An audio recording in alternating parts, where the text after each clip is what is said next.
ആത്മീയ നിർവൃതിയുടെ പുണ്യതീരമായി ആറ്റൂർ ഒരുങ്ങുന്നു. പരശുരാമനാൽ പ്രതിഷ്ഠിക്കപ്പെട്ട 108 ദുർഗാ ക്ഷേത്രങ്ങളിൽ വിശിഷ്ടമായ ആറ്റൂർ ശ്രീ കാർത്യായനി ഭഗവതി ക്ഷേത്രത്തിൽ നവീകരണ കലശത്തിന് ഫെബ്രുവരി 20-ന് തിരിതെളിയുന്നു. ക്ഷേത്രം തന്ത്രി ബ്രഹ്മശ്രീ കരുകന്നൂർ വടക്കേടത്തുമന നാരായണ നമ്പൂതിരിയുടെ മുഖ്യ കാർമ്മികത്വത്തിൽ നടക്കുന്ന ഈ പുണ്യകർമ്മങ്ങളിൽ ഫെബ്രുവരി 27-നാണ് ഭക്തർ കാത്തിരിക്കുന്ന പുനഃപ്രതിഷ്ഠ. കലശ ദിനങ്ങളിൽ കലാവിരുന്നുകളും ഭക്തിപ്രഭാഷണങ്ങളും ക്ഷേത്രാങ്കണത്തിൽ ഒരുക്കിയിട്ടുണ്ട്.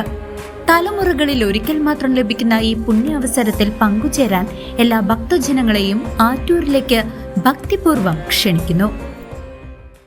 കളക്ടർ അർജുൻ പാണ്ഡ്യന്റെ മടക്കത്തിൽ നിരാശരായി തൃശൂരിലെ വിദ്യാർത്ഥികൾ. അവധി വിശേഷങ്ങളും സൈക്കിൾ യാത്രകളും ഇനി തൃശൂരിന് ഓർമ്മ. ശിഖ സുരേന്ദ്രൻ പുതിയ കളക്ടറായി ചുമതലയേൽക്കും. തൃശൂരിന്റെ സ്വന്തം കളക്ടർ അർജുൻ പാണ്ഡ്യനെ കാസർകോട്ടേക്ക് മാറ്റിക്കൊണ്ടുള്ള സർക്കാർ ഉത്തരവ് പുറത്തുവന്നപ്പോൾ ജില്ലയിലെ വിദ്യാർത്ഥി ലോകത്തിനത് വലിയൊരു സങ്കടമായി മാറി.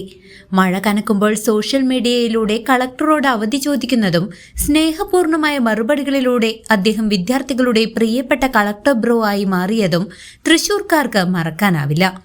ഇനി എങ്ങനെ ഞങ്ങൾ അവധി ചോദിക്കുമെന്ന ചോദ്യവുമായാണ് വിദ്യാർത്ഥികൾ ഈ സ്ഥലം മാറ്റ വാർത്തയോട് പ്രതികരിക്കുന്നത്.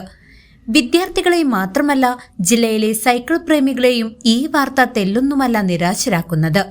ഔദ്യോഗിക തിരക്കുകൾക്കിടയിലും പുലർച്ചെ സൈക്കിളുമായി നിരത്തിലിറങ്ങുന്ന അർജുൻ പാണ്ഡ്യൻ ആരോഗ്യ സംരക്ഷണത്തിന്റെ കാര്യത്തിൽ യുവതലമുറയ്ക്ക് വലിയൊരു മാതൃകയായിരുന്നു. പുതിയ കളക്ടറായി എത്തുന്ന ശിഖ സുരേന്ദ്രൻ തങ്ങൾക്കൊപ്പം സൈക്കിൾ ചവിട്ടാൻ വരുമോ എന്ന ആകാംക്ഷയിലാണ് തൃശൂരിലെ സൈക്കിൾ കൂട്ടായ്മകൾ. 2024 ജൂലൈയിൽ തൃശൂരിന്റെ 47ാമത് കളക്ടറായി ചുമതലയേറ്റ അദ്ദേഹം ചുരുങ്ങിയ കാലയളവിൽ തന്നെ ജനകീയമായ ഇടപെടലുകളിലൂടെ ജില്ലയുടെ ഹൃദയം കീഴടക്കിയിരുന്നു.